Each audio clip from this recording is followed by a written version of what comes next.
She knocked on his door at midnight, wearing nothing but a tearful smile.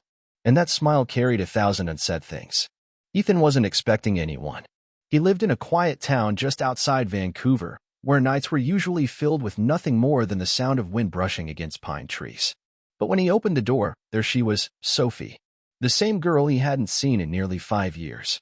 The same girl he once promised forever to. But tonight, she was different. She was trembling, soaked from the light winter rain, her arms wrapped around herself, and her eyes red as if she'd cried all the way there. He didn't say a word, just stepped aside and let her in. The silence between them was loud. Memories of young love, shattered dreams, and bitter goodbyes hung heavy in the air like fog.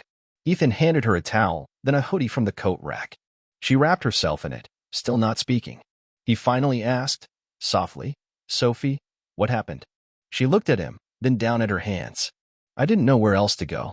She sat on the old couch, the one they used to fall asleep on while watching bad movies in college. Her voice cracked as she continued. "I left him, Ethan. I walked out with nothing. Just my purse, my phone, and my pride in pieces." Ethan sat across from her, trying to remain composed. He remembered her wedding day. She had looked beautiful, radiant, but not with him. He had watched from afar as she married someone else, David, a successful lawyer from Toronto. She had said David made her feel safe, that he could give her stability. But tonight, that safety had turned to scars. Sophie pulled up her sleeve just a little, enough to reveal faint bruises along her wrist. Ethan's heart sank. She didn't need to say more. He already knew. "I was so stupid," she whispered, tears falling again. "I thought I was building a future, but I was just surviving in a prison with painted walls. He never hit me in front of people, only when I made him angry. And I made him angry by breathing too loud, or looking too tired, or just existing the wrong way." Ethan's jaw clenched, but he said nothing. She didn't need anger. She needed warmth. "I thought about calling my mom," she said, "but she warned me. Said I made my bed, now lie in it. And I thought, maybe you'd still open the door." Ethan looked at her. Broken. Brave. Still her, but heavier somehow. "Of course I'd open the door," he said. "I never stopped caring." They talked until the sky turned pale blue.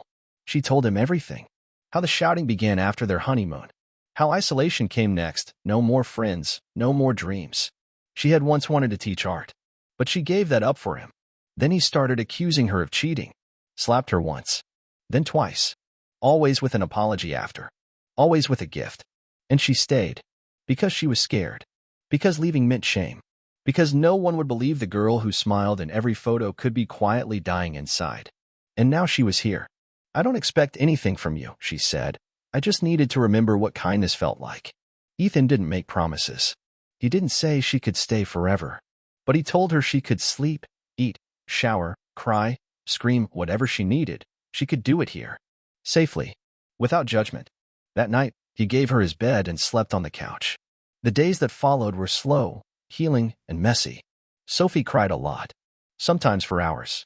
Sometimes while washing dishes or brushing her hair. Ethan never rushed her. She found a therapist, started sketching again, and applied for a part-time job at a local coffee shop. The bruises faded, but the memories would take longer. One snowy morning, Ethan found a little painting on his kitchen table. It was of his front door, with soft light spilling out. And in front of it, a girl standing under a street lamp, barefoot, vulnerable, but with a smile full of quiet hope. A tearful smile. And in the corner of the canvas, a small handwritten note. "You didn't just open the door, Ethan. You opened my life again." Months passed. Sophie got stronger. She started laughing again. Her eyes lit up when she talked about art school. One evening, as they watched the snow fall outside, Ethan looked at her and whispered, "You don't have to run anymore." She nodded. "Because I've finally come home." This wasn't a love story in the usual sense. It wasn't about dramatic kisses or perfect timing. It was about rescue. About how sometimes, the most powerful thing you can do for someone is simply open the door.